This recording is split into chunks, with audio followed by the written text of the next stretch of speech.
Jammu and Kashmir Vidhan Sabha election 2024 में Bharatiya Janata party का सुपड़ा साफ होने वाला है। मोदी को बड़ा झटका लगने वाला है। जानिए जम्मू एंड कश्मीर में किसकी सरकार बनने वाली है, कौन जम्मू एंड कश्मीर का अगला चीफ मिनिस्टर बनने वाला है। पूरी वीडियो को विस्तार से समझेंगे और जानेंगे। उससे पहले अस्सलाम वालेकुम रहमतुल्लाहि व बरकातहू। अल्लाह के नाम से शुरू जो बड़ा कृपालु और अत्यंत दयावान है। मैं हूं मोहम्मद हफीज अंसारी और आप देख रहे हैं द पॉलिटिकल। देखिए, जम्मू एंड कश्मीर में पहले 87 विधानसभा की सीटें थी, लेकिन इस वक्त जम्मू एंड कश्मीर में 90 विधानसभा की सीटें हैं।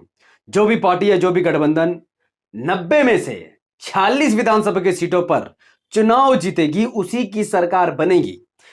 पिछली बार 2024 के जम्मू एंड कश्मीर में हुए आखिरी विधानसभा इलेक्शन में 87 विधानसभा की सीटों में से पीडीपी, जो कि महबूबा मुफ्ती जी की पार्टी है, उनकी पार्टी ने 28 सीटें जीतकर जम्मू एंड कश्मीर की सबसे बड़ी पार्टी बनकर उभरी।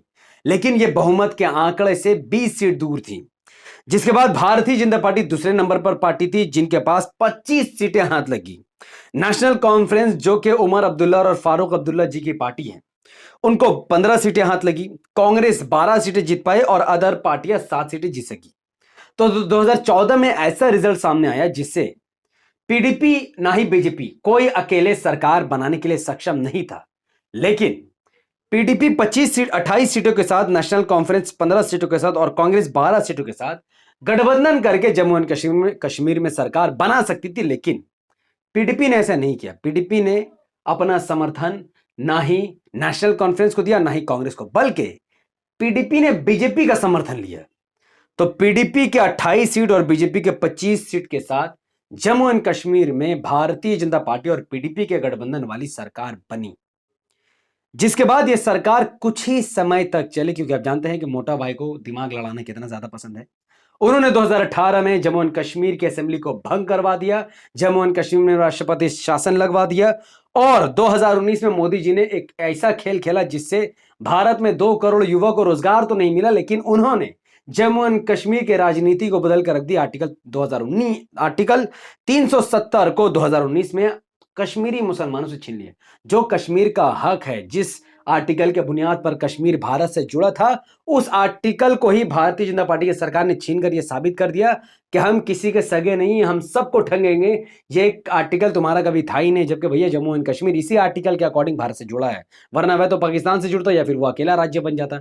लेकिन भारत से जुड़ने का मेन कारण था आर्टिकल 370, जिसको अब हिंदुत्व रूढ़िवादी संगठन वाली सरकार भारतीय जनता पार्टी ने छीन लिया है। जिसके बाद कोर्ट के आदेश के बाद 2020 में जम्मू एंड कश्मीर में डीडीसी यानी डिस्ट्रिक्ट डेवलपमेंट काउंसिल का इलेक्शन करवाया गया। अब इस इलेक्शन में क्या था, देखिए, इस इलेक्शन में पीएजीडी नाम की एक गठबंधन तैयार किया गया, जिसने जम्मू एंड कश्मीर के 250 से ज्यादा डीडीसी की सीट में 99 सीटों पर जीत हासिल की है। यह एक अलायंस था जिसे कहते हैं पीपल्स अलायंस फॉर गोपकार डिक्लेरेशन। इस अलायंस में क्या है कि बीजेपी से धोखा खाने के बाद पीडीपी ने Jammu and Kashmir National conference यानी फारूक अब्दुल्ला जी से हाथ मिलाया, कांग्रेस पार्टी से हाथ मिलाया, सीपीएम पार्टी से हाथ मिलाकर इन 4 बड़ी पार्टियों ने मिलकर people alliance for Gupkar declaration का गठन किया। जिसके बाद इस गठबंधन ने जब चुनाव लड़ा तो करीबन 278 सीटों में से 99 सीटों पर पीएजीडी की जीत हुई, यानी उमर अब्दुल्ला की अलायंस, महबूबा मुफ्ती जी के अलायंस और राहुल गांधी जी के अलायंस ने बड़ी मात्रा में जीत हासिल की। जबकि भारतीय जनता पार्टी यहां पर दूसरे नंबर पर रही, 75 सीटें इन्होंने जीती है। अब सवाल यह है कि जिन्होंने कश्मीर से आर्टिकल 370 को छीन लिया, उनकी पार्टी ने इतनी सीटें कैसे जीती है? इनकी मदद कांग्रेस ने की है। जिस कांग्रेस ने 26 सीटें जीती थी, इस कांग्रेस ने वोट काट काट कर बीजेपी को इतना फायदा पहुंचाया कि मुस्लिम एरिया में भी बीजेपी की जीत हो गई। तो खैर, यह तो होना ही था। इसके अलावा और बाकी पार्टियां हैं, जेकेएपी जम्मू एंड कश्मीर अपनी पार्टी। इस नाम को थोड़ा ध्यान में रखिएगा, क्योंकि ये वो पार्टी है जो अब किंग मेकर बनने वाली है और जम्मू एंड कश्मीर की राजनीति में अच्छा खासा दखल रखने वाली है। इसके अलावा बाकी पार्टियों ने अपना जीता, बीएसपी का भी खाता खुला ओवरऑल। इसके बाद सुप्रीम कोर्ट ने 11 दिसंबर 2023 को आर्टिकल 370 को लेकर जो वर्डिक्ट की है, उसी का रिलेटेड है जम्मू एंड कश्मीर का विधानसभा इलेक्शन।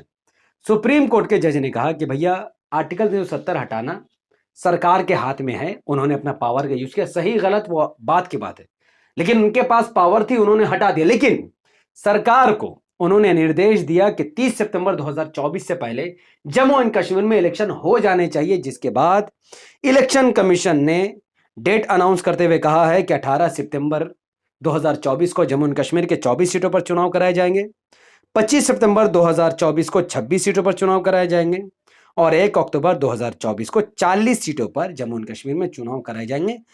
8 अक्टूबर 2024 को रिजल्ट सामने आएगा, जिसके बाद इंडिया अलायंस अब वहां पर काफी मुखर हो चुका है। अब इंडिया अलायंस में कौन कौन है? इंडिया अलायंस में कांग्रेस है, Indian National Congress, Jammu and Kashmir National Conference Farooq Abdullah ji की पार्टी है, सीपीआईएम है और जेकेएनपी नाम की एक पार्टी है। अब इसमें क्या है, 51 सीटों पर जम्मू एंड कश्मीर की जो रीजनल पार्टी है, जिसे आप फारूक अब्दुल्ला जी की पार्टी के नाम से जानते हैं, Jammu and Kashmir National conference, वो 51 सीटों पर अपने उम्मीदवार उतार रही है और जाहिर है कि इनके फेवर में अच्छा खासा रिजल्ट आने वाला है। जबकि 32 सीटों पर कांग्रेस के उम्मीदवार उतरने वाले हैं, एक सीट पर सीपीएम और एक सीट पर जेकेएनपी नाम की पार्टी उतरने वाली। लेकिन टेंशन की बात यह है कि महबूबा मुफ्ती इस वक्त इंडिया अलायंस के साथ नहीं है। महबूबा मुफ्ती जम्मू एंड कश्मीर के 90 विधानसभा की सीटों में अकेले अपने दम पर पूरे उम्मीदवार उतारने की तैयारी कर रही है, जिसका फायदा सीधे से बीजेपी को होगा, क्योंकि बीजेपी भी जम्मू एंड कश्मीर में अकेले चुनाव लड़ रही है। अब उन मुस्लिम मेजोरिटी एरिया में जहां पर गैर मुस्लिम या फिर ऐसे वोटर जो बीजेपी को चाहते हैं, जो 30% है, महबूबा मुफ्ती के वोट काटने की वजह से बीजेपी का कुछ फायदा होगा। इसके अलावा भी और पार्टियां हैं, जैसे कि आम आदमी पार्टी 7 सीटों पर अपने उम्मीदवार डिक्लेयर कर चुकी है। आम आदमी पार्टी, अच्छा, जम्मू एंड कश्मीर अपनी पार्टी 60 सीटों पर 60 सीट पर लड़ रही है और इनके जीतने का चांसेस 10-12 सीट इसलिए है क्योंकि पीडीपी से काफी सिटिंग एमएलए ने उस पार्टी को छोड़कर जम्मू एंड कश्मीर अपनी पार्टी का टिकट लिया है, जिससे ये सिद्ध होता है कि 10-12 सीट तो ये जीतने वाला है, क्योंकि सिटिंग एमएलए इनके पास है। इसके अलावा डेमोक्रेटिक प्रोग्रेसिव आजाद पार्टी है, जिनके 13 उम्मीदवार इस वक्त मैदान में उतर चुके हैं। बीएसपी भी अपने उम्मीदवार उतारने वाले। तो चूंकि ऑलरेडी जम्मू एंड कश्मीर में काफी मुस्लिम पार्टी है, मुस्लिम लीडर्स है, इसलिए एमआईएम ने यहाँ पर चुनाव लड़ना सही नहीं समझा, क्योंकि वो जानते थे कि वोटों का जितना विभाजन होगा फायदा बीजेपी को होगा, इसीलिए ओवैसी साहब यहाँ से चुनाव नहीं लड़ रहे। अब 2014 में जम्मू से, अब देखिए जम्मू एंड कश्मीर में इलेक्शन होता है, पर ये सब अलग अलग डिवीजन है। जम्मू के कश्मीर के अंदर 46 विधानसभा की सीटें हैं। उन 46 सीटों में बीजेपी का खाता तक नहीं खुला था 2014 में। और पीडीपी जो थी पार्टी महबूबा मुफ्ती की, उनको 25 सीटों का समर्थन हासिल हुआ था। हालांकि उन्होंने इसका मिसयूज किया, बीजेपी से ही हाथ मिला लिया। और जो नेशनल कॉन्फ्रेंस पार्टी है फारूक अब्दुल्ला जी की, उनका यहां पर 12 सीटों पर खाता खुला था। कांग्रेस 4 सीटें जीती थी, अदर 5 सीटें जीती थी। जो जम्मू रीजन है वहां पर बीजेपी काफी मजबूत है। वहां पर बीजेपी 37 सीटों में से 25 सीटों पर जीत हासिल कर चुकी थी, जबकि 3 सीटों पर नेशनल कॉन्फ्रेंस, 3 सीट पर पीडीपी और 5 सीट पर कांग्रेस जीती थी। ये जो बीजेपी 25 सीटें जीती थी 2014 में, ये इसलिए क्योंकि सब अलग अलग इलेक्शन लड़ रहे थे। पीडीपी भी अलग इलेक्शन लड़ रही थी, कांग्रेस भी अलग इलेक्शन लड़ रही थी और नेशनल कॉन्फ्रेंस। तो मुसलमानों का वोट 3 पार्टी में बढ़ रहा था और एक तरफ बीजेपी के सपोर्टर का वोट बीजेपी को बढ़ रहा था। तो वोटों के कटनों की वजह से यहां पर बीजेपी की 25 सीटें आई थी। लेकिन 2024 में क्या होगा जानते हैं? 2024 में ये ओपिनियन पोल लगभग सिद्ध साबित हो जाएगा। मैंने कश्मीर के कई लोगों से बात की है, वहां के हालचाल को लिया, वहां पर लोगों के अंदर क्या कुछ चल रहा है, तो जो वहां के लोगों ने मुझे बताया उस बेस पर मैंने ये पोल बनाया है। अब देखिए, वहां के लोगों का कहना है कि पीडीपी 8 सीट भी नहीं जीतेगी, इसलिए क्योंकि पीडीपी को जब कश्मीर के लोगों ने 25 सीटें जिताई थी, तो पीडीपी ने अपना गठबंधन बीजेपी के साथ किया था, जिससे कश्मीर के लोग भड़के हुए हैं। तो बमुश्किल पीडीपी 8 सीटें जीत पाती है, 8 सीटें ही जीत पाएंगी। तो ये पीडीपी सिर्फ 8 सीटों पर सिमटने वाली है। जहां पर इंडिया अलायंस की बात है, इंडिया अलायंस 40 से ज्यादा सीटें जीती, क्योंकि कश्मीर के मुसलमानों को अभी इस वक्त ऐसा लगता है कि इंडिया अलायंस को जीतकर सरकार में आकर तभी कश्मीर को जुल्म से बचाया जा सकता है।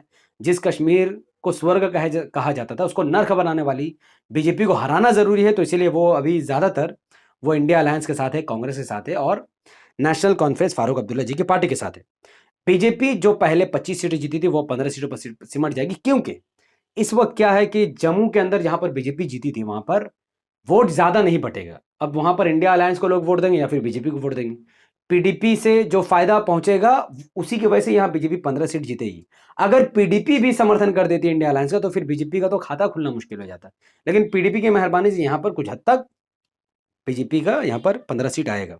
अब जम्मू एंड कश्मीर अपना पार्टी जो है, अपनी पार्टी, वो 10 सीटें जीत रही है। क्यों? क्योंकि जो सिटिंग एमएलए थे पीडीपी के, वो जेकेएपी का टिकट लेकर चुनाव लड़ रहे हैं, इसीलिए इनके 10 सीटें आने वाले हैं। और ओवरऑल यहाँ पर एमआईएम का इलेक्शन नहीं है, तो एमआईएम यहाँ पर कोई खाता नहीं खुला, क्योंकि एमआईएम इलेक्शन नहीं लड़ रही, क्योंकि एमआईएम समझती है कि कश्मीर से बीजेपी को भगाना कितना ज़रूरी है। इसीलिए एमआईएम दिल बड़ा करते हुए इस वक्त कश्मीर से इलेक्शन नहीं लड़ रही है।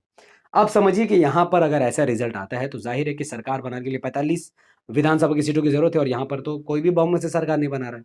तो सरकार हो सकता है इंडिया अलायंस 40 से ज़्यादा 45 से ज़्यादा सीटें जीत जाए, बहुमत से बना ले, और ना भी हो तो पीडीपी के साथ या फिर अपनी पार्टी के साथ मिलकर ये सरकार बना लेगा। बीजेपी की तो सरकार नहीं बन रही है, किसी हालत में नहीं बन रही है भैया, बीजेपी की सरकार बन ही नहीं रही है, क्योंकि 8 तारीख को तो आपको पता चल जाएगा कि बीजेपी की सरकार नहीं बन रही है। अब यहाँ पर आपने वकार भट्टी का नाम सुना होगा, जो कि जम्मू एंड कश्मीर अपनी पार्टी से चुनाव लड़ रहे हैं, और वो कश्मीर के अंदर कोकरनाग नाम की एक सीट है जो कि शेड्यूल ट्राइब के लिए रिजर्व है, वहां से ये चुनाव लड़ रहे हैं। और मेरा ओपन समर्थन इनको है, क्योंकि ये बहुत बहुत ज़बरदस्त टाइप के डिबेट करते हैं, अपनी बात लोगों तक रखते हैं, जुल्म के खिलाफ लड़ाई लड़ते हैं। तो अगर वहाँ के लोग इनको वोट करते हैं तो यकीनन ये जीतने के बाद स्कूल कॉलेज हॉस्पिटल बनाएंगे, जिसको कश्मीर की काफ़ी ज़्यादा ज़रूरत है। तो आप सब वकार भट्टी साहब को वोट दीजिए। और ओवरऑल जो ओपिनियन पोल आपके सामने है, इसके रिगार्डिंग आपको यही बताना है कमेंट पर कि एक्चुअली में आपकी नज़र में ये ओपिनियन पोल आपको कितना सही दिखता है। क्या आपकी नज़र में, अगर आप कश्मीर से देख रहे हैं इस वीडियो को, तो प्लीज़ बताइए कि जम्मू एंड कश्मीर में कौन पार्टी कितनी सीटें जीत रही है, बीजेपी कितनी सीट जीत रही है, नेशनल कॉन्फ्रेंस इंडिया अलायंस कितनी सीटें जीत रही है, पीडीपी कितनी सीटें जीत रही है, और अपनी पार्टी कितनी सीट जीत रही है। जिसका कमेंट रिजल्ट से मैच होगा, काफ़ी हद तक भी मैच अगर हो जाएगा, तो 8 सितंबर 2024 को जब रिजल्ट 8 सितंबर नहीं सॉरी 8 अक्टूबर 2024 को जब रिजल्ट सामने आएगा, तो इंशाल्लाह मैं उसका स्क्रीनशॉट अपने चैनल पर दिखाऊंगा और ज़रूर लोगों को बताऊंगा कि यार इस बंदे के अंदर कितना दिमाग है, देखो इसकी बात कितना ज़्यादा सही साबित हुई। तो आप कश्मीर से हो या कश्मीर के बाहर हो, प्लीज़ कमेंट पर बताइए कि कौन सी पार्टियाँ कितनी सीट जीती, और क्या एमआईएम को कश्मीर से इलेक्शन लड़ना चाहिए, हाँ या ना। अपनी बात कमेंट पर जरूर रखिए। अब देखिए, इस वीडियो को कश्मीर के कोने कोने तक और भारत के कोने कोने तक पहुंचाने की ज़रूरत है, क्योंकि जाहिर है कि बीजेपी को वहाँ हराना ज़रूरी है और लोगों को जगाना ज़रूरी है, कहीं लोग वोट का विभाजन ना करते। तो अब चाहते हैं कि वोटों का विभाजन ना हो, तो इस वीडियो को जितना हो सकता है उतना ज़्यादा फैलाइए। अब देखिए, यूट्यूब का एल्गोरिथम कहता है कि जब किसी वीडियो पर लोग लाइक करते हैं, उसके लिंक को व्हाट्सएप, फेसबुक, इंस्टाग्राम पर शेयर करते हैं, अपनी बातों को धड़ाधड़ कमेंट पर रखते हैं, यूट्यूब ऐसे वीडियो को लाखों लोगों तक पहुंचा देता है। तो इस वीडियो को लाइक कीजिए, शेयर कीजिए और कमेंट कीजिए, क्योंकि आप जितना ज़्यादा लाइक शेयर कमेंट करेंगे उतना ज़्यादा ये वीडियो फैलेगा। और जो सब्सक्राइब का बटन है यहाँ पर, उस सब्सक्राइब के बटन को प्रेस कर दीजिए और बेल आइकन को हिट कर दीजिए, ताकि ऐसी वीडियो और ज़्यादा आप तक पहुँचे जल्दी से जल्दी और अच्छा नोटिफिकेशन आपको मिले। अगर आप सिर्फ इस वीडियो को हमारे फेसबुक चैनल द पॉलिटिकल पर देख रहे थे, तो उसे लाइक और फॉलो करके 5 बड़े ग्रुप में शेयर कीजिए, धड़ाधड़ कमेंट कीजिए, क्योंकि आप जितना कमेंट और शेयर करेंगे उतना ज़्यादा ये वीडियो लोगों तक पहुँच जाएगा। तो बहुत बहुत शुक्रिया। अस्सलाम वालेकुम व बरकात। मिलते हैं अगले वीडियो में, जो कि हरियाणा में आने वाले इलेक्शन में होगा, क्योंकि वहाँ पर भी बीजेपी को बहुत बड़ा झटका लगने वाला है। बहुत सारे लोग बीजेपी छोड़कर जा रहे हैं। डिटेल में वीडियो आप तक लाएंगे। तब तक keep supporting, like share comment, जो आपका दिल करे वो करो। बहुत बहुत शुक्रिया। मे अल्लाह बी पीस अपॉन अस।